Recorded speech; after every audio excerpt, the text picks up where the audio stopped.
What we're going to be doing today is how to plant in a rock. I personally like rocks. I've used it as decorative features and in landscapes. And one of them is to create a planter. Some are natural occurring. In this case, it's not. I got a big, large rock. This is a lava rock, and it's quite dangerous to work with because it's very sharp. But combination of chiseling and drilling, I got to this shape.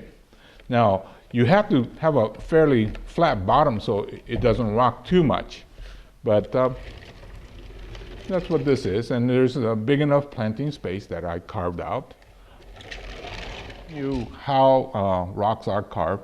So other than the quick description of the chiseling and drilling, I'll let you look at the other thing is selection of the material. Now, most of you that have been following me on the video, you know that I am in a very hot climate. Sometimes we'll get to 100 and 100 plus. Well, actually, sometimes 110 plus. So when planting in a rock, you have to select hardy plant materials. My favorites is the Chinese elm. Now, Chinese elm can happen in all different shapes, sizes, and you can manipulate into just about anything you want.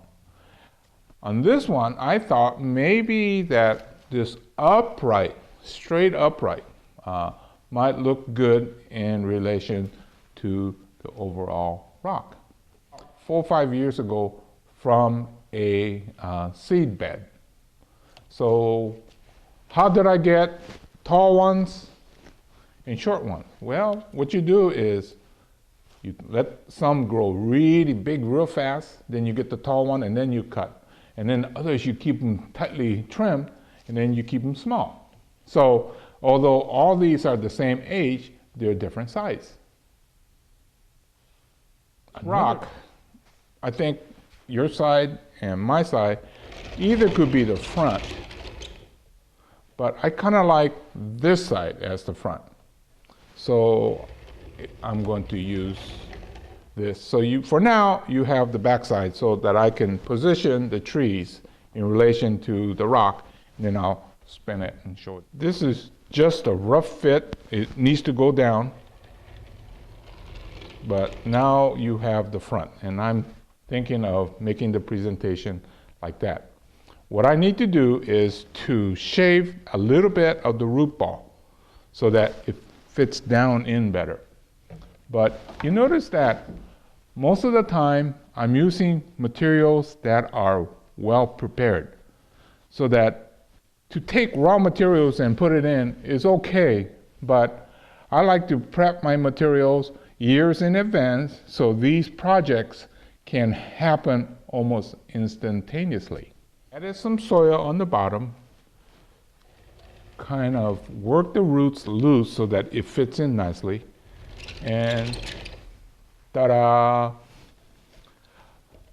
I think because these are prepared ahead of time, I don't have to break up the root ball, then I don't have the instability problem. You know, once you start using smaller pieces, then you have to learn how to tie them down individually, which is a lot of hassle. But this way, it's ready to go. Just get that tilt just right by adding the soil in here, and when I get that done, I'll show you again. Everything is so much easier if the material is prepped ahead of time. The repacking of the soil is simple because basically the sides were straight. But the main thing is that it's very stable. So now what I'm going to be doing is I'm going to be trimming, although these trees have basic shape, I need to fine tune it. So I'll go ahead and do that and show you the finished results. Great looking finished bonsai, I think in a year or two. I feel real happy about how everything came out. You just never know until you put it together. But hey, this one worked out fine. There's a few things I might want to do, but I'm going to wait till spring. Is like this one here. We might want to move it over and these pulled out. So these, right now they're jammed together, but that's also because of the materials were crowded. But if we could pull these out, something like that, either with wire or stick, it will give it more fullness. But even without that, now that it's in an open space, we can probably manage to make it fuller looking. But all in all, I'm quite happy that there's a good looking, my first back and my original front. And I think either side could be viewed as being the nice side. So I hope you enjoy watching this process. There's a good likelihood that you may not see this again, because it was more of a commission project. And although if it does come back for a trim or something like that, I'll shoot the video. But visualize how every one of these is going to mature into more individual trees, especially on the back side. These are very young yet, so they will require a little bit more effort. This big one here actually is a double trunk, and it already has a pretty decent shape. It needs more individual attention to the branches. That will come this coming spring. I'm shooting this in late fall, so these leaves will fall most likely. And in the spring, with the fresh soil and warming, it's going to take off. So it needs to be trim, and you get better. But this is a rock planting project that I just finished. I completed about 10 minutes ago. Essentially, it belonged to a client of mine, and he had this rock. Well, it's a nice rock, but it didn't have enough planting space. This rock, this dam that I put in, I added. Without it, we can only be this high, so we're limited in terms of the size of the root ball. By damming this side, see how much I can increase in terms of the soil. This was growing in your standard 1 gallon can. I had to scratch the root a little bit, spread it out.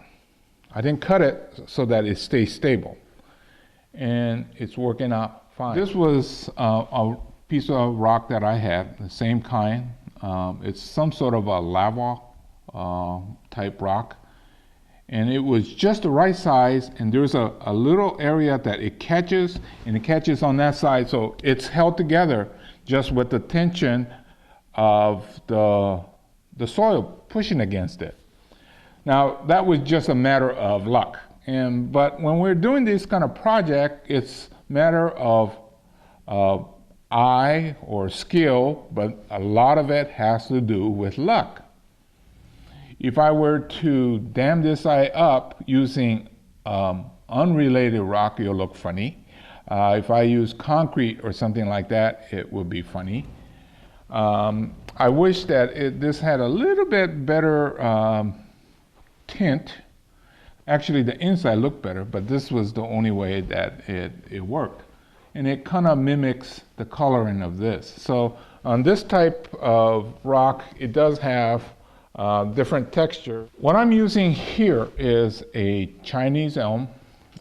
It kind of has a very unusual root structure. I think in my past videos I talked about Chinese elms and how we could make root cuttings. Well, this bottom part was just a root from another plant. I stuck it in the container and grew the top. That's how you could get this very unusual shape.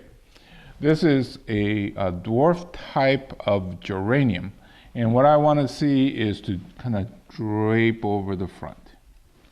Now, I wish I could show you the progression next year, but it does belong to a friend of mine. And unless he let me borrow it, you won't see it again.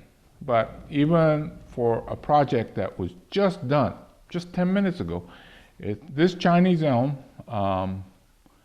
if you grew from like a seed, probably it'll take you 7-8 years.